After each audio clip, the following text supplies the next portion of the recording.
Paiigtingin pa ng pambansang pulisya ang kanilang mga inilatag na security measures sa bansa ngayong ilang araw na lamang bago magsimula ang Semana Santa at summer vacation.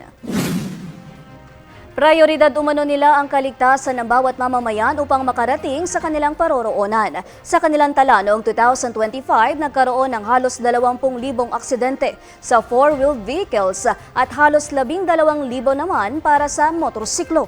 Mas mababa ito kung ikukumpara noong 2024 kung saan mayroong 34,310 na aksidente na kinasasangkutan ng four-wheeled vehicles, habang halos 19,000 naman ang kinasasangkutan ng mga motorsiklo. Sa kabuuan, nagkaroon ng 30,516 road crash victims noong 2025 na mas mababa sa 31,992 noong 2024. Karamihang sanhi ng mga aksidente ay pagkalasing at matinding pagod.